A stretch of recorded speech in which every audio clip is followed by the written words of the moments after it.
तो गुरुत्वाकर्षण chapter number 1 है। इस गुरुत्वाकर्षण के अंतर्गत हम पढ़ेंगे गुरुत्वाकर्षण बल, केपलर का नियम, पृथ्वी का गुरुत्वीय त्वरण, मुक्त वेग, पांचवा है गुरुत्वीय बल व अभिकेंद्री बल, छठा टॉपिक रहेगा न्यूटन का वैश्विक गुरुत्वाकर्षण का सिद्धांत और मुक्त पतन। सबसे पहले समझ लेते हैं गुरुत्वाकर्षण क्या होता है। जब न्यूटन ने देखा कि किसी सेब के वृक्ष से जो सेब जो है पृथ्वी के केंद्र की तरफ ही गिरा, तो उन्होंने यह निष्कर्ष निकाला कि कोई न कोई एक ऐसा बल लग रहा है इस पृथ्वी के द्वारा जिससे कि फल नीचे की तरफ गिरा। यह फल ऊपर क्यों नहीं चला गया, दाहिने क्यों नहीं चला गया, बाएं क्यों नहीं चला गया। तो तमाम निष्कर्षों के बाद उन्होंने यह निष्कर्ष निकाला कि पृथ्वी के अंदर कोई न कोई ऐसा बल कार्य कर रहा है जो पृथ्वी किसी भी वस्तु को जो हम आसमान में फेंक रहे हैं वह पृथ्वी की ओर ही गिरता है। तो ब्रह्मांड में उपस्थित प्रत्येक पिंड एक दूसरे को अपनी ओर आकर्षित करते हैं। पिंडों के बीच लगने वाले इस बल को गुरुत्वाकर्षण बल कहते हैं।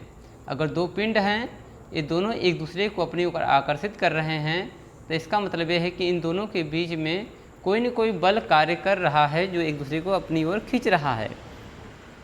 इस घटना को ही गुरुत्वाकर्षण कहते हैं। गुरुत्वाकर्षण के कारण ही पृथ्वी प्रत्येक वस्तु को अपने केंद्र की ओर आकर्षित करती है। यही कारण है कि पृथ्वी से ऊपर की ओर फेंकी गई कोई वस्तु नीचे आकर गिरती है। तो यह गुरुत्वाकर्षण के अंतर्गत पढ़ा जाता है। पृथ्वी द्वारा किसी वस्तु पर लगाए गए गुरुत्वाकर्षण बल को गुरुत्वीय बल या फोर्स ऑफ ग्रेविटी कहते हैं। अर्थात गुरुत्व बल वह आकर्षण बल है जिससे किसी वस्तु को पृथ्वी अपनी ओर खींचती है। न्यूटन ने सर्वप्रथम गुरुत्वाकर्षण बल की व्याख्या किया था। तो सबसे पहले गुरुत्वाकर्षण की व्याख्या न्यूटन ने किया था। अर्थात हम कह सकते हैं कि गुरुत्व बल वह बल है जो किसी वस्तु को अपनी ओर खींचता है। तो यहाँ पर गुरुत्व बल जो है, गुरुत्व बल के अंतर्गत ही हमारी पृथ्वी की चारों ओर चंद्रमा भी परिक्रमा करता है, क्योंकि पृथ्वी के पास द्रव्यमान है और जिसके पास जितना अधिक द्रव्यमान होता है वह उतना ही अधिक गुरुत्व बल जनरेट करता है। अर्थात पृथ्वी के पास चंद्रमा से कई गुना भार है, जिससे कि वह चंद्रमा को अपने चारों ओर दीर्घवृत्ताकार पथ पर गति करवाता है, जो गुरुत्वाकर्षण के अंतर्गत आता है। नेक्स्ट टॉपिक है बल व गति यानी फोर्स एंड मोशन। तो किसी पिंड के वेग के परिमाण या गति की परिवर्तित करने के लिए उस पर बल प्रयुक्त करना पड़ता है या प्रयुक्त करना आवश्यक होता है।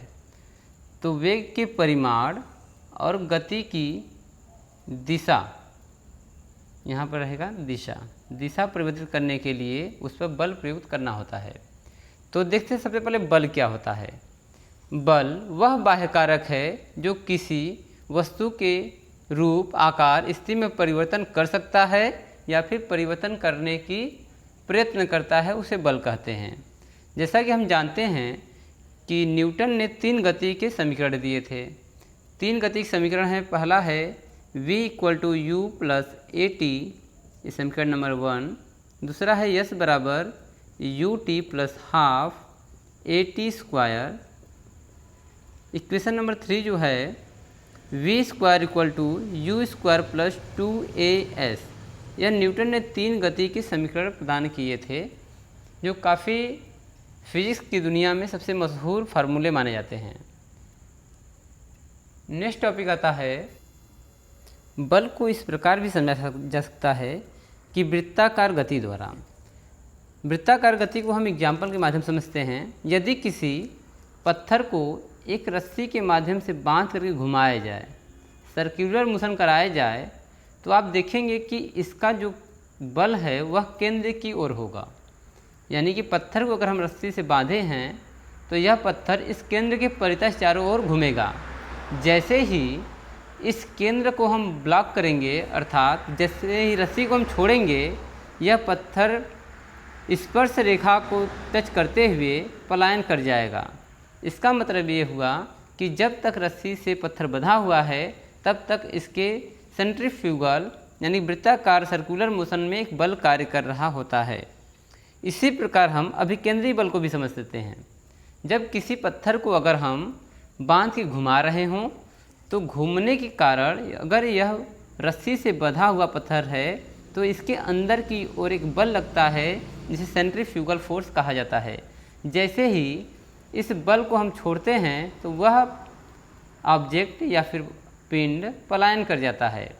इसको एक एग्जाम्पल से समझ लेते हैं कि जब भी कोई रोड बनाया जाता है तो जब भी मोड़ आता है तो मोड़ की तरफ सड़क को कुछ एंगल पर घुमा दिया जाता है। अर्थात अगर घुमावदार सड़क है तो इस साइड का यानी जिधर सड़क घुमा हुआ है अंदर के साइड का जो वृत्ताकार पथ की तरफ है उसे हल्का से झुका देते हैं और दूसरी तरफ का सड़क को ऊंचा कर देते हैं। अर्थात जब कोई कार जब वह गति करते हुए फुल स्पीड में घूमती है तो सेंट्रीफ्यूगल फोर्स काम करने लगता है, जिससे कि कोई ऑब्जेक्ट या कार या बाइक केंद्र की ओर एक बल लगाता है जिसे सेंट्रीफ्यूगल फोर्स कहा जाता है, अभिकेंद्री बल कहा जाता है।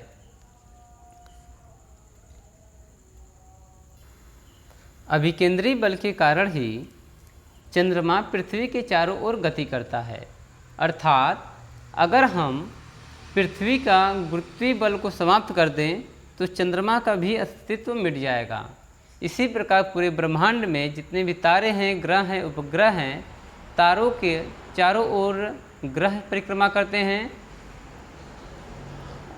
जिससे कि तारों के अंदर जो है अधिक मात्रा में ग्रेविटेशनल फोर्स होता है। इसी प्रकार किसी ग्रह के चारों ओर उपग्रह परिक्रमा करते हैं। इस प्रकार ग्रहों के पास भी अपनी खुद की ग्रेविटी होती है और इस ब्रह्मांड में पूरे यूनिवर्स में सार्वत्रिक गुरुत्वाकर्षण का सिद्धांत भी कार्य करता है। अर्थात G भी मौजूद है जो एक काफ़ी अन्य ग्रहों या फिर तारों की तुलना में नगण्य होता है। नेक्स्ट टॉपिक है केपलर का नियम।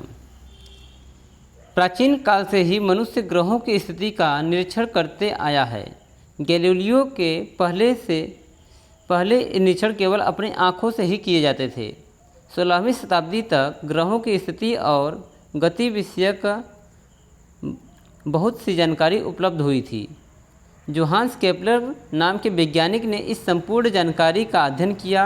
उन्हें यह ज्ञात हुआ कि ग्रहों की गति के कुछ विशिष्ट नियम हैं। उन्होंने ग्रहों की गति संबंधी 3 नियम प्रतिपादित किए जिन्हें केपलर का नियम कहा जाता है। तो केपलर ने 3 नियम दिए, फर्स्ट नियम, सेकंड नियम और थर्ड नियम। फर्स्ट नियम के अंतर्गत उन्होंने दिया कि प्रत्येक ग्रह सूर्य के चारों ओर दीर्घवृत्ताकार पथ पर गति करते हैं। यानी प्रत्येक जो ग्रह हैं, अगर हम इसको सूर्य मान लें तो फर्स्ट नियम उन्होंने दिया कि प्रत्येक ग्रह सूर्य के चारों ओर दीर्घवृत्ताकार पथ पर गति करते हैं। एक ग्रह हो गया या सूर्य हो गया। तो फर्स्ट लॉ ये कहता है कि जितने भी ग्रह हैं सूर्य के चारों ओर दीर्घवृत्ताकार पथ पर गति करते हैं तथा सूर्य इसके फोकस पर स्थित होता है। सूर्य जो है इसके फोकस पर रहेगा और ग्रह जो है दीर्घवृत्ताकार पथ पर गति करेंगे। ये फर्स्ट लॉ कहता है। अगर इसको हम 4 चतुर्थांश में बांट दें तो आगे इसके नियम को हम तो सेकेंड लॉ उन्होंने दिया। केपलर ने अपने सेकेंड लॉ में बताया कि सूर्य तथा ग्रह को मिलाने वाली रेखा समान समय में समान क्षेत्रफल तय करती है। इस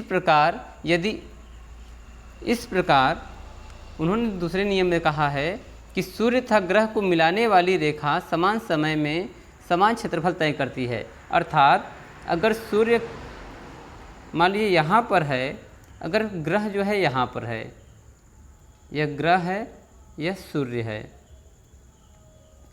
तो उन्होंने कहा है समान समय अंतराल में समान क्षेत्रफल तय करती है। सूर्य से मान लीजिए ये जो ग्रह है, मान लीजिए समान समय में इतनी गति कर रही है, तो पूरा क्षेत्रफल जो होगा यहाँ से पूरा टोटल इस प्रकार होगा। अगर मान लीजिए वही ग्रह, इसको हम ए से बी मान लेते हैं, अगर वही ग्रह सी पर हो और उतने समय में अगर डी तक आ जाता है तो इसका जो क्षेत्रफल बनेगा इस प्रकार बनेगा, अर्थात समान समय अंतराल में समान क्षेत्रफल तय करती है।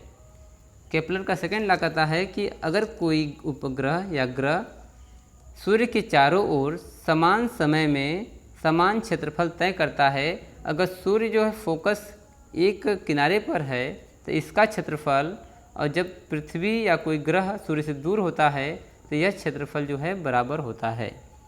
तो केपलर ने दूसरा नियम दिया कि मान लीजिए कि एक महीने में, एक माह में या कोई ग्रह ए से बी तक गया है और दूसरे एक माह में कोई ग्रह सी से डी तक आया है, तो इन दोनों का क्षेत्रफल बराबर होगा। सेकेंड लॉ यही है, अर्थात ए एस बी का क्षेत्रफल, ट्रायंगल ए एस बी का क्षेत्रफल एरिया बराबर होता है ट्रायंगल सी एस डी के। यही कहने का तात्पर्य है।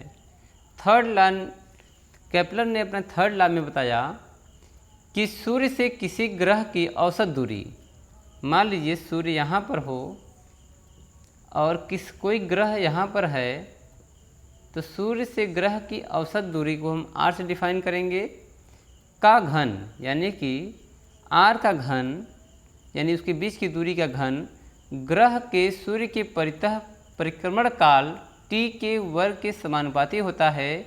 इसे हम इस प्रकार भी दिखा सकते हैं, जैसे t² इक्वल टू r³, यानी ग्रह और सूर्य के बीच की जो दूरी है औसत दूरी, उसका क्यूब यानी घन, और उस पथ पर परिक्रमण करने में लिया गया आवर्तकाल t² के अनुक्रमानुपाती होता है, अर्थात r³/t² इक्वल टू k नियतांक। k को हम नियतांक मानेंगे, नियतांक।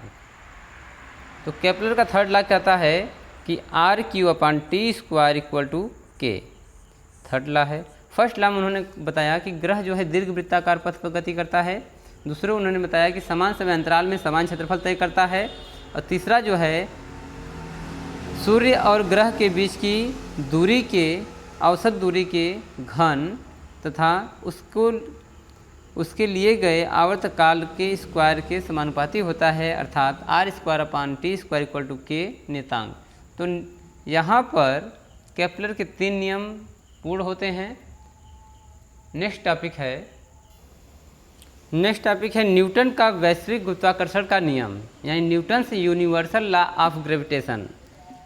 दोस्तों, ब्रह्मांड के सभी पिंड एक दूसरे को अपनी ओर आकर्षित करते हैं। इस बल को गुरुत्वाकर्षण बल के नाम से जाना जाता है। गुरुत्वाकर्षण बल सदैव आकर्षण बल ही होता है। अपने अवकलनों के आधार पर न्यूटन ने गुरुत्वाकर्षण के नियम को गणितीय भाषा में निम्न प्रकार जो है परिभाषित किया। इस नियम के अनुसार उन्होंने ब्रह्मांड के किन्हीं दो पिंडों के बीच कार्य करने वाला बल बताया।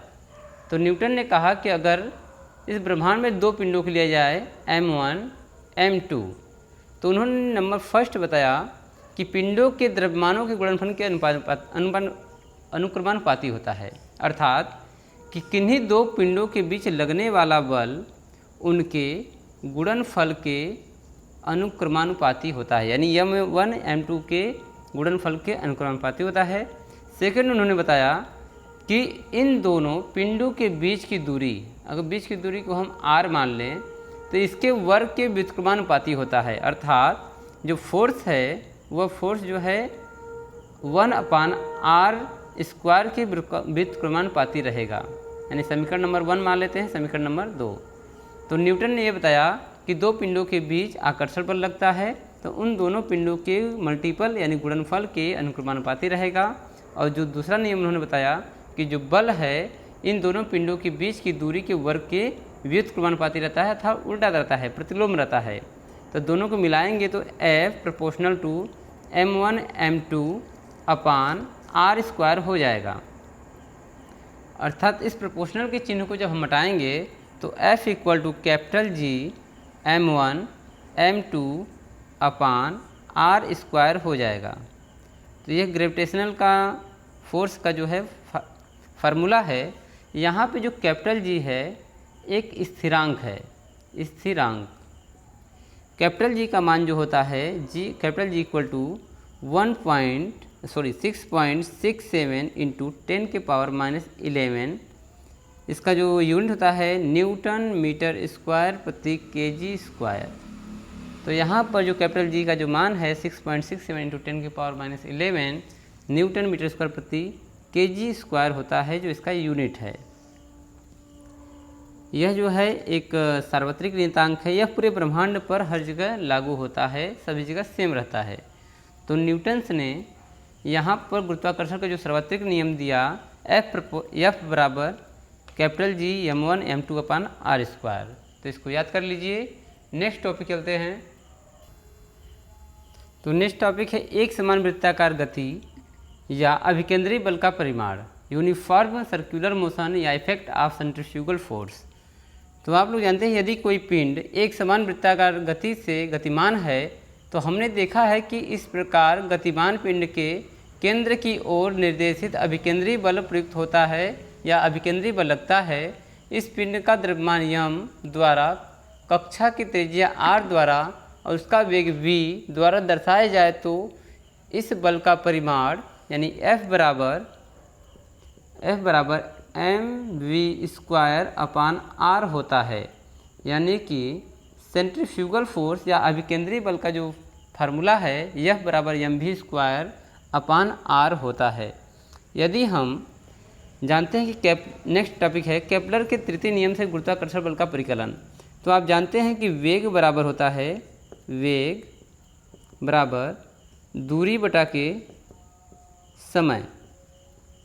यहाँ पर अगर कोई पिंड दीर्घवृत्ताकार पथ पर गति कर रही हो या फिर अभिकेंद्री बल द्वारा किसी केंद्र के चारों ओर गति कर रही हो तो यहाँ पर सेंट्रीफ्यूगल फोर्स लगेगा। तो अगर वृत्त की चारों ओर घूम रही है तो इसका हो जाएगा फार्मूला 2πr यानी परिधि, और समय के लिए हम लेंगे आवर्तकाल या अर्थात v बराबर 2πr अपान t। इस फार्मूले को हमें फार्मूला नंबर 1 यानी अभिकेंद्री बल पर अप्लाई करना है। तो यहाँ पर हो जाएगा F बराबर m, v का मान क्या है 2πr अपान t का होल स्क्वायर अपान r। जब इसको हम तोड़ेंगे फार्मूले को तो हो जाएगा, यहाँ से चलते हैं, यह बराबर m4 यानी कि 4 पहले लेंगे या फिर 4 मल्टीप्लाई करते हैं 4π² r² अपान t² अपान r। तो r से r कटेगा तो हो जाएगा F equal to 4m π² r upon t²। तो यह बराबर हो जाएगा, अर्थात हम इसको यानी अंश और हर में r² से गुणा करने पर तो यहाँ पे जो मिलेगा formula F equal to 4m π² r³ upon r², यहाँ पर रहते हैं t²। यानी कि अंश और हर में हम जब r² से मल्टीप्लाई किए हैं तो यहाँ q हो जाएगा, यहाँ पर स्क्वायर हो जाएगा। अर्थात आप देख रहे हैं कि यहाँ पर केपलर का थर्ड लॉ लग रहा है। केपलर के तृतीय नियम के अंतर्गत आप जानते हैं कि k equal to r³ upon t² मिला था, जो केपलर का तृतीय नियम था। तो इस हिसाब से F इक्वल टू हो जाएगा F equal to 4m π² upon r² into k आता है r³ अपान t² से, जो केपलर का थर्ड लॉ है। ठीक है, थर्ड लॉ से आ जाता है। तो यहाँ पर आप देख रहे हो k 4m π² जो है अचर राशि है, अर्थात f जो है प्रोपोर्शनल टू है डायरेक्ट 1 अपान r² के। f प्रोपोर्शनल क्या है r² के सीधे प्रोपोर्शनल है, इनवर्स प्रोपोर्शनल है। तो अतः हम कह सकते हैं कि सूर्य तथा ग्रह के बीच लगने वाला गुरुत्वाकर्षण बल उसके केंद्र से मिलने वाली दूरी के वर्ग के व्युत्क्रमानुपाती होता है, जो केपलर का थर्ड लॉ है। तो यहाँ पे सिद्ध होता है कि सूर्य और ग्रह के बीच जो दूरी है वह उसकी बीच की दूरी के वर्ग के व्युत्क्रमानुपाती होता है।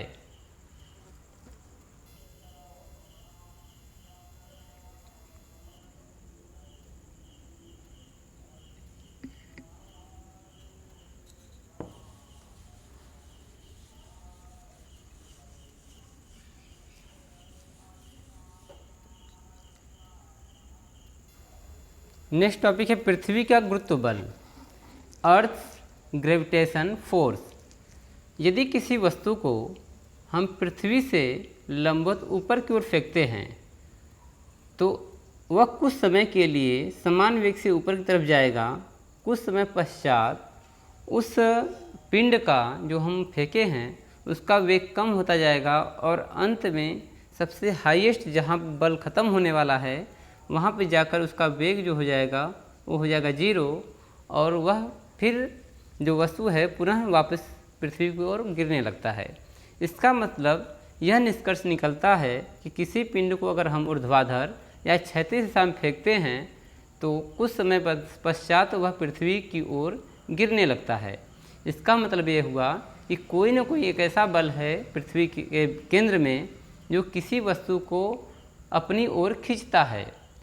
इसी हम पृथ्वी के गुरुत्व बल को स्मॉल जी से प्रकट करते हैं या दर्शाते हैं, जिसका मान 9.8 मीटर प्रति सेकेंड स्क्वायर होता है।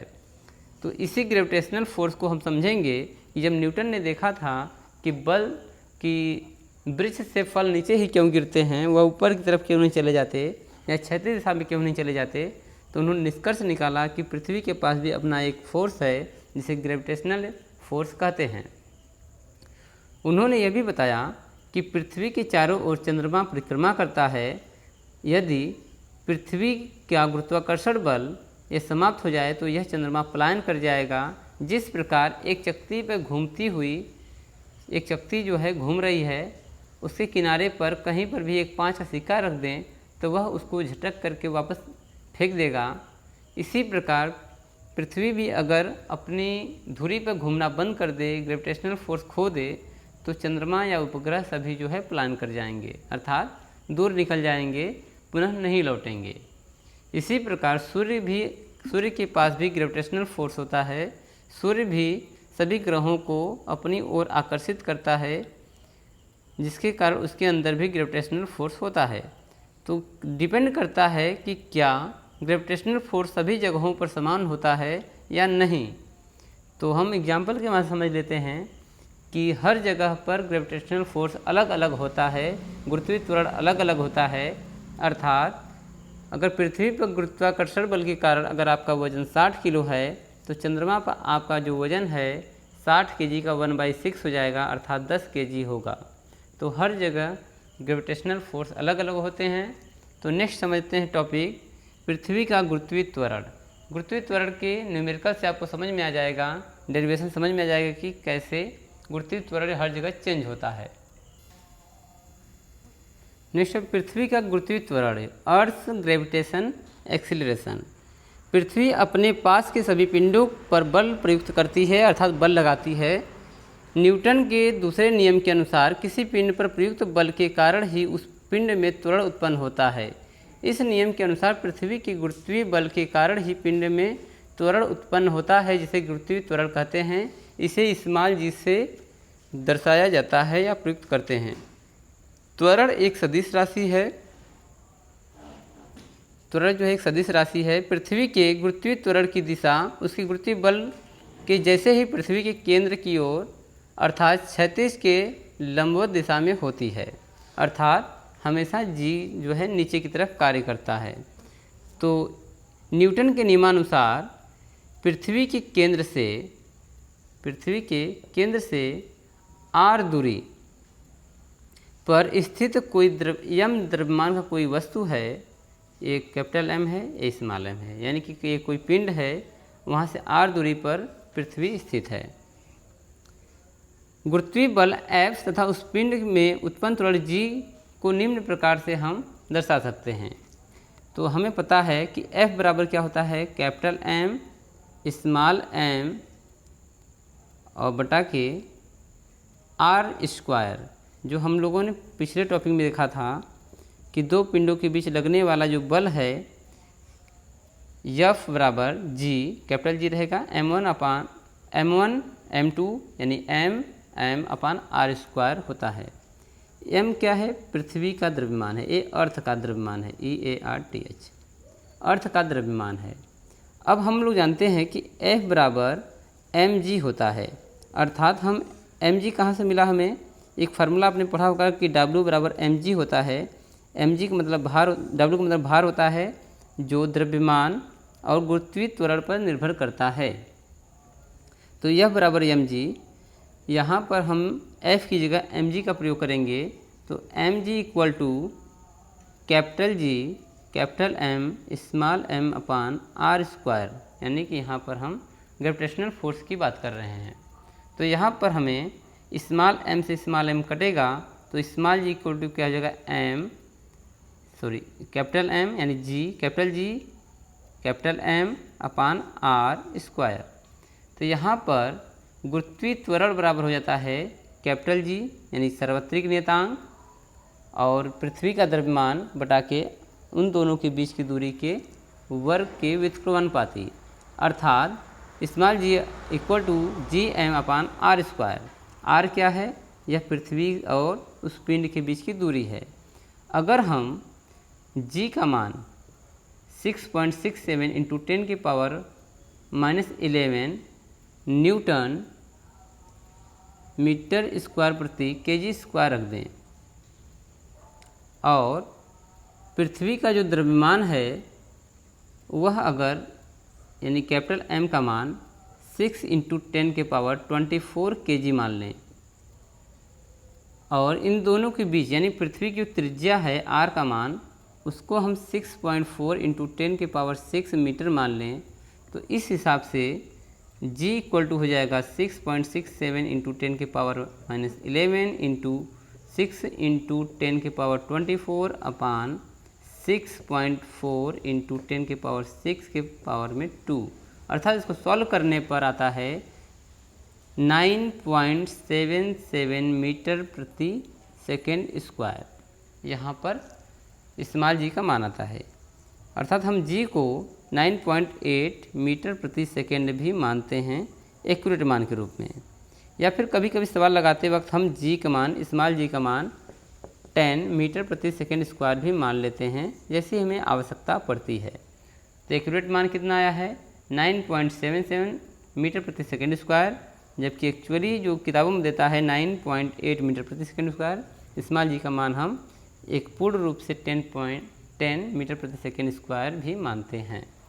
तो नेक्स्ट देख लेते हैं कि जो गुरुत्वीय त्वरण g है वह किन किन जगहों पर बदलेगा।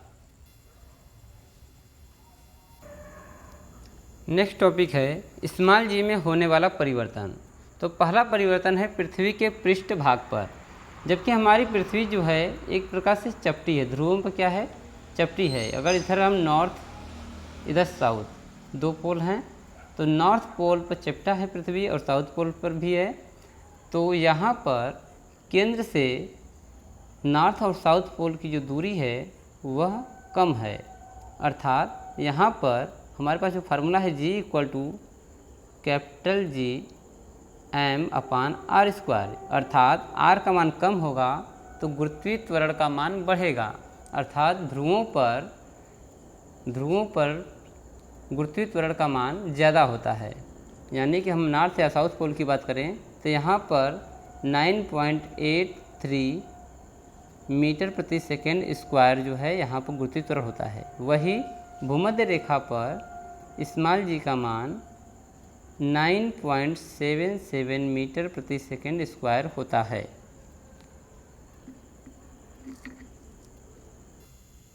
अर्थात यहाँ से यह कह सकते हैं कि ध्रुवों पर जाने पर गुरुत्वीय त्वरण का मान बढ़ता है, भूमध्य रेखा पर जाने पर गुरुत्वीय त्वरण का मान न्यूनतम होता है, और पृथ्वी के ऊंचाई पर जाने पर, देखिए यहाँ पृथ्वी के ऊंचाई पर जाने पर अगर हवाई जहाज़ की बात करें तो पृथ्वी से कुछ ही ऊंचाई पर तो उड़ता है, तो यहाँ पर लगभग 9.8 रहेगा। परंतु अगर हम उपग्रह की बात करें तो यहाँ पर पृथ्वी से ऊंचाई बढ़ने पर गुरुत्वीय त्वरण का मान घटता है और पृथ्वी के अंदर जाने पर भी गुरुत्वीय त्वरण का मान घटता है, क्योंकि जैसे जैसे पृथ्वी के अंदर जाएंगे केंद्र की तरफ, केंद्र पर गुरुत्वीय त्वरण यानी जी का मान हो जाता है 0। इस प्रकार गहराई के अनुसार गहराई में जाने पर गुरुत्वीय त्वरण का मान घटता है। तो यहाँ पर जी के मान में होने वाला परिवर्तन समाप्त होता है। नेक्स्ट टॉपिक है मुक्त पतन यानी फ्री फॉल। जब कोई पिंड केवल गुरुत्वीय बल के प्रभाव के कारण गतिमान हो तो उस गति को मुक्त पतन कहते हैं, अर्थात पिंड का मुक्त पतन होता है। अर्थात हम मान सकते हैं कि मुक्त पतन में प्रारंभिक वेग जो होता है 0 होता है और जैसे जैसे गुरुत्वीय त्वरण का प्रभाव पड़ेगा, गुरुत्वीय बल का प्रभाव पड़ेगा, वैसे वैसे वेग जो है बढ़ता है। अर्थात किसी पिंड को आसमान से छोड़ने पर प्रारंभिक वेग v = 0 होता है और g का मान जैसे से पृथ्वी की तरफ आएगा पिंड, r का मान कम होता है। r का मान जैसे जैसे कम होगा उस प्रकार r का मान जैसे जैसे कम होगा उस प्रकार यहाँ पर v का मान बढ़ेगा। तो v का मान बढ़ने से यहाँ पर यानी किसी पिंड की गति बढ़ जाती है, अर्थात नीचे आने पर v का मान मैक्सिमम होता है। इसे ही मुक्त पतन कहते हैं, यानी कि किसी पिंड को या वस्तु को स्वतंत्रतापूर्वक गिरना ही फ्री फॉल या मुक्त पतन कहलाता है। तो यहाँ पर जो हम गति के तीनों समीकरण हैं उसके आधार पर जो फार्मूला बनता है, तो पहले गति का समीकरण लिखते हैं v = ut plus u plus at।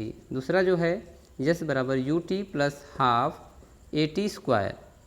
आगे है v² = u² प्लस 2as। तो यहाँ पर प्रारंभिक वेग जो है u = 0 रखना है। तो पहला सूत्र बनेगा v = gt, क्योंकि यहाँ पर प्रारंभिक वेग जो है 0 होता है। दूसरा है s = half gt², v² = 2gs।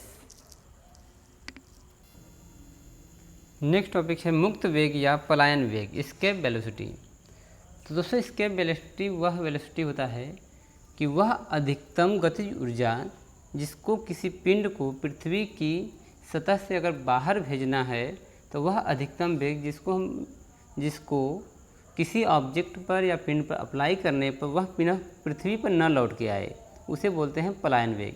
यानी वह वेग जिसे कोई पिंड हमारे इस गुरुत्वाकर्षण को पार करते हुए अंतरिक्ष में चला जाए उसे बोलते हैं पलायन वेग।